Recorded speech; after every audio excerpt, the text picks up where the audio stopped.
Good evening, Kelly. It's about 8 p.m. there, right? Hello, Vernon. It's almost 8:30 p.m. Was it a busy day at your work today? Yeah, it was. I'm used to it, but it's still tiring. Thank you for working hard every day for our family.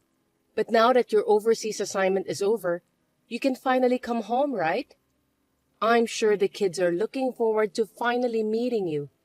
They don't usually say any of their concerns, but I think they miss their father. Really? I thought they already forgot me. You're their father. They won't forget you just because they haven't met you in 3 years. But Kyle is only 5 years old, right? He was 2 when I was transferred to Singapore. I thought he wouldn't remember. Don't worry, because you would come back here for long vacations, and we used to go on vacation here. I'm sure he knows you're his father. That's how it goes with parents and children. At first, I really didn't like the idea of 3 years overseas assignment, but now that I think about it, it all happened so fast. I was so busy raising kids and working that 3 years seemed like a blink of an eye when I think about it now. I've been trained a lot. By the way, when is your return date? 2 months from now, on the 27th. So close. I'm looking forward to it. What do you want to eat first after a long absence? Let's see. I think I'll have macaroni and cheese. Mac and cheese? I'll get it ready for you then. I'll get some expensive ingredients. I hope they're not too expensive. Leave it to me. The kids love mac and cheese too. Are you going back to the headquarters as soon as you get back? Sounds like that's the plan. So they're putting me online right now for a meeting with the head office in New York. It's pretty tough because of the time difference. I think they are counting on you. I'm happy for you. My colleagues said that 3 years in Singapore is a customary career path. I'm sure I'll be able to work at a similar position when I go back to the head office. I can repay the favor you've done to our family for the past 3 years. Oh, please don't say that. It's only natural for a wife to look after the house while her husband is away. But I'm so happy for you. After 3 years of hard work in Singapore, it's all worth it. All of your hard work is now paid off. Yes, you're right. Anyway, I need to talk to you. Okay, what is it? Um, Oh, sorry, Vernon. Can I call you later? I think the kids have started fighting. Fighting? A girl and a boy fighting each other? Lately, Kyle has been learning a lot of new words, so he has been arguing with his sister. I see. I don't like it when they fight. Well, I'll see you tomorrow or when I have time. Sorry, I'll get back to you. It's been barely 3 years since my husband Vernon was transferred to Singapore by himself. He will be back home in 2 months. I had no doubt in my mind that we would be able to live together as a normal family. I was looking forward to that day to come, but I never imagined that he would betray me like that. Over the weekend, I sent a message to him. Hello, Vernon. I hope this is good timing for you. You said that you want to have a discussion with me the other day, didn't you? Oh, yeah, that one. Do you mind if we have a discussion about that now? Kate is at the dance club, and Kyle is taking a nap. Napping. That's nice. Kids are supposed to play and sleep as much as they can. The other day, Kate told me that adults can buy whatever they want whenever they want, even though that's not true. So, what is it that you want to talk about? Is it about the things after you came back here? No, it's not about that. Actually, I've been thinking about what I'm going to say, but when I get back, I want you to get out of that house. What? Sorry, I don't understand why I should do that. What do you mean you want me to leave? I can't think straight. I want to change my family. What do you mean by that? I really don't get it at all.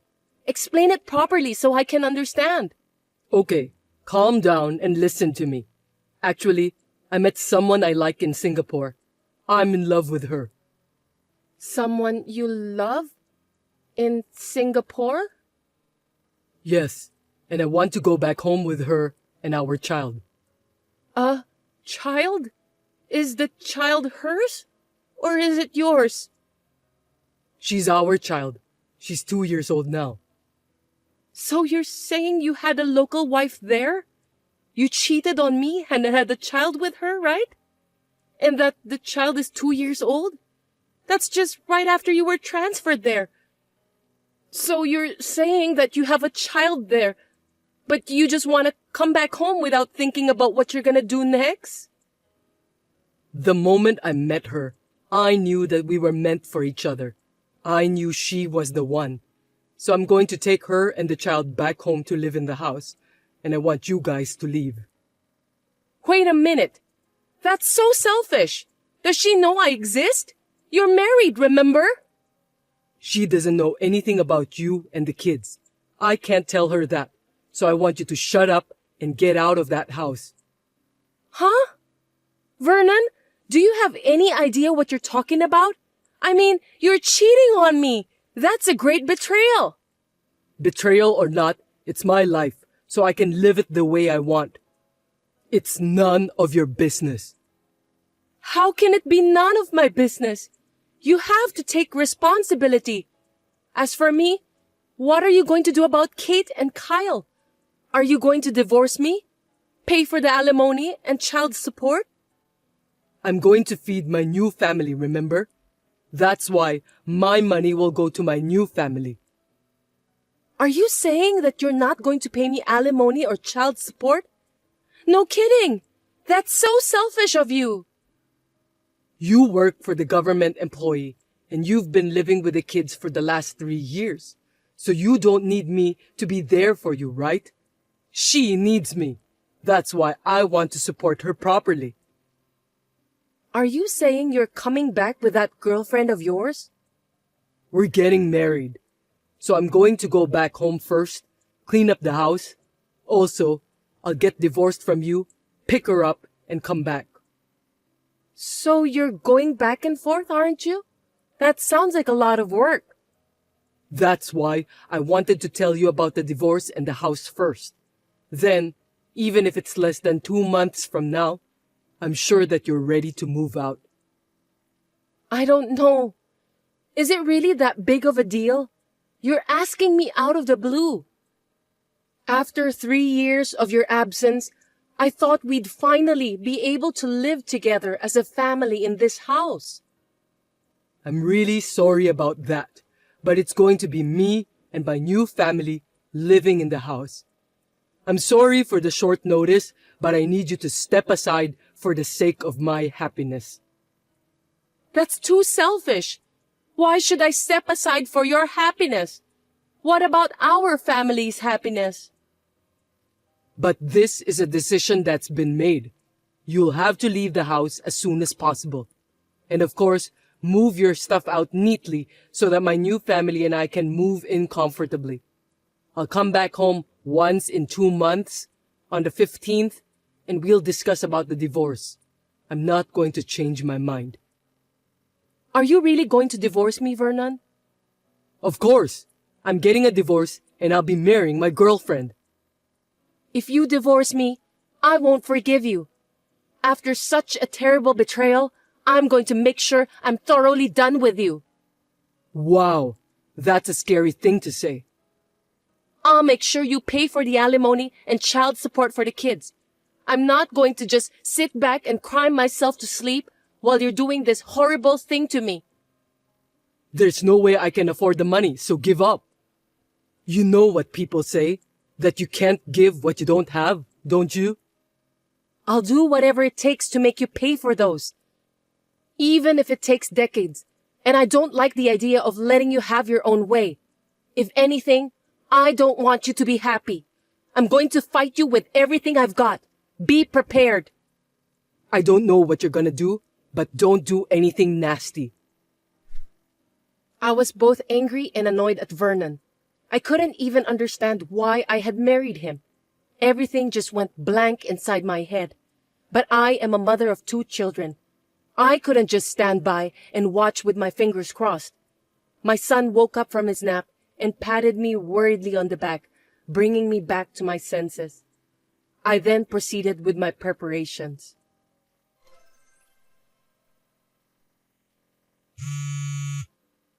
Kelly, what does this mean? Vernon, have you returned home? Welcome home. Stop kidding me. Why is there a board that says the house is on sale the front gate? That's because I've sold the house. Anyway, where are we going to discuss the divorce? Do you want me to book a hotel's conference room? Huh? Don't be silly. It's not the right time to book a conference room. What do you mean that you've sold the house? I don't have a home to come back to. Of course not. You don't have a place to come back to. That house is for my family. You sold it without my permission. Vernon, listen to me. Have you forgotten about that house? 7 years ago, when we bought the house. 7 years ago? I don't understand. You bought the house in my name because I had more money saved up, and because it was easier to get approved for a loan since I work for the government, right? What I do with what's in my name is up to me, isn't it? I just sold my own house on my own. Do you have a problem with that? That's too selfish. We lived together after we bought it, and we should discuss it. You took the liberty of going overseas to a new place, got a new girlfriend, and even have a child. And then, when you come back, you ask me to move out of the house because you're bringing her back with you? That's selfish. What about the division of property? I'm paying the mortgage too, so I should be entitled to it. I checked with my lawyer and I'm properly following the law. Because you clearly stated on the line that you have no intention of paying alimony and child support. You made a serious mistake. Mistake? Don't tell me you sold the house for the alimony and child support. The mortgage you were paying was not enough for alimony and child support. I'll be sure to bill you for the rest. Through my lawyer, of course. Where are you guys? There's no way I'm telling you that. You need to ask my lawyer.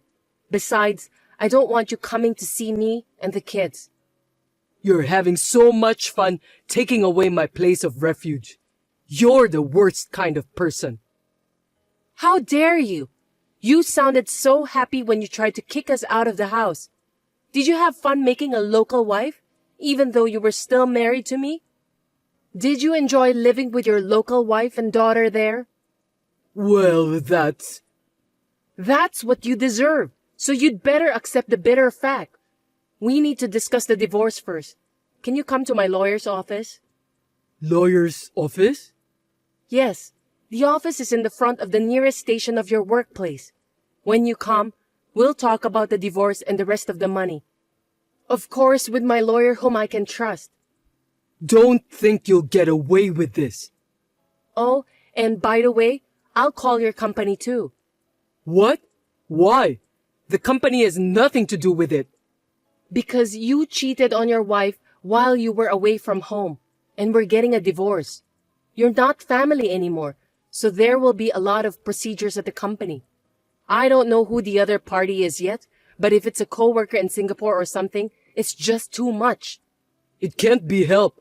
I met the love of my life. I don't care about the company. I just want to make the woman I love happy. Was it really a coworker of yours? A woman who worked there, in the same company? And she didn't know that you were married? That's strange, isn't it? Singapore is one of the biggest cities in the world, and there are a lot of people there. I mean, they don't even check if I'm married or not, so... I'm sorry. I still need to contact the company. I'd better talk to the company about that in detail. Wait a minute. If you do that, not only me, but she could lose her job too. She didn't know you were married, did she? Then she's a victim. I'm sure she'll be fine. If anything, she's in the same boat as me. I told her that I'm a married man after a while. Oh, wow. I'm stunned. So then she knows now, right? She saw my messages with you. That's how she found out. But she still said she loves me and that we should get married and live together in the US. She said she loves me. Looks like I've got more money to charge for alimony. I don't know her contact information indeed, so I still have to tell the company. I'll have my lawyer go through the company and talk to her about the fee. Our daughter is still young, for God's sake. Please don't do that. How dare you talk to me like that? Even our kids are still very young, 7 and 5 years old. At this point in time, you're so busy talking about your girlfriend and daughter in Singapore that you don't even worry about Kate and Kyle. You are such a selfish man. We've been apart for 3 years anyway. That's not the point, is it? They are your children. Anyway, please come to the lawyer's office. We'll talk about all this. Please, don't tell the company about the affair and anything related to that. It's up to you. What do I have to do to get you not to tell them? If you and your girlfriend pay proper alimony and child support, I might reconsider. There's no way I have that much money. Then I'll just tell the company. The company triggered the problem by transferring you to Singapore in the first place. Wait a minute, Kelly. I'm sorry. I'll make sure I pay you alimony too. I'm finally back at the head office, and I'm on the fast track to a big promotion. My life is just about to begin. If I fail at this point, everything I've worked for will be a waste. What does that have to do with me? Everything you're saying is only for your own reasons. You cheated on me and even have a child. You also forced me to move out of my house. You've got to be kidding me. What about the lives of our beloved children? I don't understand why you can only think about your own happiness. Don't talk to me so coldly like that. All right, I'll go to the lawyer's office right now and get down on my knees or whatever. Getting down on your knees won't change anything you've done. I don't even want to see that. Listen, I'm really sorry about what I've done to you. If you really feel bad, then come to the lawyer's office properly and show your sincerity in the visible form of money. That's the only way to resolve this. Okay then. Anyway, I'll be right there. So please, don't tell the company. I'll give you 3 more minutes. Your joke isn't funny at all, Kelly. Then I'll give you 30 minutes. Please come quickly. I'll be waiting for you. I'll be there as soon as I can. I don't know who started the rumor, but word of Vernon's affair spread quickly throughout the company. He was supposed to return to the headquarters, but he was transferred to a remote place somewhere near Seattle. Of course, there was no way that his girlfriend and child from Singapore would come to such a place, and he was easily dumped right after that. He had cheated and betrayed his wife and 2 children, so he deserves to be punished. I hope he will live the rest of his life reflecting on the mistakes he made. Until now, Vernon has been working alone and lonely at his new office. He sent me a letter through my lawyer, telling me that he could only keep working to pay for the alimony and child support, and it's just too hard for him to bear. Of course, I ripped the letter and threw it right away to the garbage bin.